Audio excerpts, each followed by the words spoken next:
Julien Courbet, bonjour. Bonjour. Bienvenue Buzz Media, Orange Le Figaro, animateur, on vous connaît, producteur de nombreux programmes sur France Télévisions. Alors, vous étiez venu en mai dans ce même studio et vous nous disiez il y aura un raz-de-marée sur la scripted reality, ce mélange qu'on qualifie assez facilement de mélange entre la fiction et la télé-réalité. Vous avez eu raison, c'est le raz-de-marée, on en trouve partout sur TF1. Mon histoire vraie sur France 3, si près de chez vous, même sur Énergie 12 avec Hollywood Girl, même si c'est... Sur M6, voilà, sur M6, et puis sur France Télé, sur France 2, le jour où tout a basculé, dans l'après-midi, et vous lancez à partir du 1er octobre une adaptation, ou du moins un complément, le jour où tout a basculé à l'audience. Ça rentre, il y a une case de scripted reality que nous fournissons à France 2, et dans cette case-là, il y avait 2 épisodes du jour où tout a basculé, on en supprime un une fois par mois, pendant une semaine, pour en mettre un nouveau qui va se passer entièrement dans un tribunal. Un juge, 2 avocats, 2 témoins, et le pitch c'est, il y en a un des 2 qui ment. Ah oui. Faites-vous votre opinion, mais à la fin du script, vous saurez qui a dit la vérité et qui a menti. Et voilà, c'est toute une plaidoirie comme ça de 22 minutes à l'intérieur d'un tribunal. Et alors, on le retrouve sur toutes les chaînes, vous ne pensez pas qu'à un moment ça va éclater C'est un peu le défaut de la télévision, c'est pas nouveau là-dessus. Dès qu'il y a quelque chose qui marche, tout le monde veut son émission. Moi, j'ai lancé il y a 10 ans de ça une émission qui s'appelait Confessions intimes, qui avait fait grincer des dents à l'époque. Voilà. Il y en a 9 aujourd'hui. 9 confessions intimes. Ça s'appelle Vie croisée, Vie parallèle, Vie ma vie, voilà, etc. Voilà. Là, le problème, c'est qu'à un moment donné, la bulle peut exploser.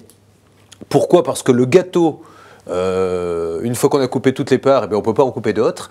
Il ne grossit pas. Il ne grossit pas, malheureusement. Les audiences sont bonnes ? Les audiences, alors il y a de tout. Les audiences, c'est qu'aujourd'hui, par exemple, TF1 et M6 se vampirisent puisqu'ils se sont mis carrément face à face. Donc maintenant, on tourne plus autour de 10%. Il y a d'autres chaînes qui ont un petit peu de mal à décoller. France 2, on a de la chance, on se sent bien. Il y a encore de la place pour faire de l'audience, mais il faut vraiment avoir un produit très ciblé et surtout, voilà, modestement, je vous le dis, nous on met vraiment l'argent à l'antenne, ne pas tomber dans le cheap parce que le téléspectateur le refuse. Il veut quand même que ça ait de la tenue. Alors, si ça marche autant, c'est parce que d'une part, il y a de l'audience, on en a parlé, et d'autre part, c'est un avantage, ça coûte pas cher. C'est-à-dire qu'aujourd'hui, une chaîne va préférer faire un peu moins d'audience, mais avoir un produit qui va être, entre guillemets, rediffusable. Une émission de flux, prenez n'importe laquelle, voilà, un talk show, vous la rediffusez pas. Vous pouvez éventuellement faire un petit best-of en fin de semaine, mais pas plus. Là, on a quand même un produit que l'on peut rediffuser. Le jour où tout a basculé, j'ai eu des 2e rediffusions, qui étaient à 14 ménagères. Vous pouvez le mettre à une autre case, le jour où tout a basculé, on le retrouve le samedi après-midi. Donc, pour une chaîne, et c'est de l'œuvre. N'oublions pas que les chaînes ont des quotas d'œuvre à faire. Absolument. Donc ça a tous les avantages. Ça rentre dans les quotas, ça a de l'audience et on peut le rediffuser. C'est absolument parfait. Mais alors, du coup, on a l'impression, parce que vous avez aussi vous avez renouvelé un peu votre jeu, seriez-vous un bon expert, 17h05, on a l'impression que vous avez préempté l'après-midi sur France Télé. Ce que vous appelez l'après-midi, c'est tout et pour tout 1h25, puisque le jour où tout a basculé, c'est 40 minutes et mon jeu fait 35. Donc vous voyez, ça va pas très loin. Non, c'est des programmes qui plaisent à la chaîne et c'est surtout des programmes qui sont vraiment dans une économie de service public. Moi, le jeu n'a pas augmenté. Je n'ai pas demandé 1 centime d'augmentation depuis sa création. Le jour où tout a basculé est très rentable, puisqu'encore une fois, le jour où tout a basculé, je crois que c'est connu tous, un épisode, c'est autour de 38 000 €. Mais quand vous en êtes à la 4e diffusion, vous vous rendez compte que la première année, on vous commande, et c'est normal, beaucoup d'épisodes. Maintenant, la commande a diminué de plus de la moitié. C'est-à-dire que la 2e année, il ne faut pas croire que le chiffre d'affaires est le même. Le chiffre d'affaires, il est intéressant la première année. À partir de la 2e, c'est un tiers. Vous avez commandé 200 épisodes. Il y en a 200 et la première année, on passe à 60. C'est 100 nouveaux, quoi. Oui, 60. Oui, c'est ça. On passe à 60 et il y en aura peut-être encore moins l'année d'après. Donc c'est là où il faut quand même relativiser les choses. C'est bien pour la chaîne. Écoutez, à nous de faire des économies pour arriver à nous en sortir. Alors vous rentrez directement, effectivement, dans la logique de France Télé, parce qu'aujourd'hui, ils vont devoir faire des économies. On connaîtra le budget demain. Ça risque de diminuer au moins de 150 à 200 millions. Est-ce qu'il ne faut pas, premier gisement d'économie, sur les programmes? Évidemment que les programmes. Que sur les effectifs. Ça sera, écoutez, ça je ne suis pas assez calé pour vous dire s'il faut plus aller sur les effectifs. Il faut du monde quand même pour faire des émissions. Donc les programmes, le seul problème, c'est qu'encore une fois, c'est comme dans tous les domaines. Il y a eu des abus, tout le monde le sait, France 2 le sait, sur des marges qui étaient limite indécentes, mais il y en a quand même d'autres qui n'ont pas de marge, donc il ne faut pas tout couper, il faut arriver à faire du cas par cas. Mais France 2, je tiens à le dire, a un système de contrôle qui est draconien, c'est-à-dire qu'ils viennent chez vous, ils contrôlent les comptes, je trouve ça très bien, et c'est comme ça qu'ils se sont aperçus que certains faisaient leur job et n'avaient pas des grosses marges, et d'autres en avaient beaucoup. Donc il faut que ça continue comme ça, il est normal que l'argent public soit contrôlé. Est-ce qu'une chaîne, quand elle discute avec un producteur, doit lui assurer non pas tellement des marges trop confortables, mais plutôt une visibilité et lui commander plus de... L'un va avec l'autre, c'est-à-dire que si on vous commande une émission, vous êtes obligé de la vendre cher. Voilà.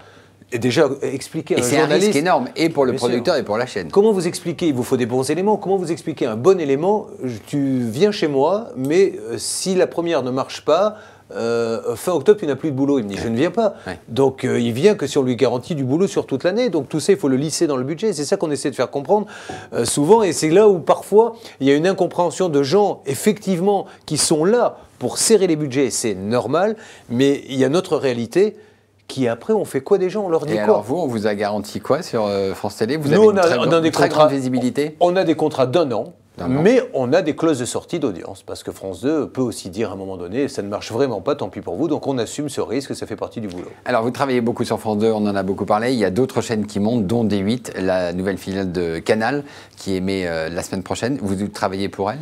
Pour l'instant, non, nous ne travaillons pas pour elle. Nous travaillons pour le groupe Canal, puisque nous venons de signer avec une émission d'Eco pour leur chaîne d'Eco+, mais nous espérons nous rapprocher, évidemment, en tant que producteur de ce diffuseur, qui va être un acteur majeur, je pense, sur le marché. Je comparais un petit peu ça, leur arrivée, à l'arrivée d'RMC sur le marché de la radio, voilà, ils sont arrivés, ça doit faire une petite dizaine d'années maintenant. Enfin, ils sont revenus, parce que c'est un acteur historique, mais ils étaient tombés bien bas. Elle était à 2%. Voilà, ils sont montés à 7. Et ils sont montés à 7 et ils ont complètement bousculé le marché de la radio. Donc je pense que ça sera un petit peu pareil. D'après vous, ça risque plutôt de fragiliser les grosses chaînes historiques ou de marginaliser les concurrentes de la TNT? Je pense que ça va affaiblir tout le monde. Voilà, parce que c'est une généraliste. Ils vont donc prendre un peu à TF1, à France 2, à France 3, mais y compris à la TNT, mais ils vont faire mal à tout le monde. C'est-à-dire que tout ce qu'ils vont le prendre, ils vont le prendre un petit peu partout. Très bien, Julien Courbet, merci. Merci à vous. Et nous nous retrouvons demain avec un nouvel invité. Merci.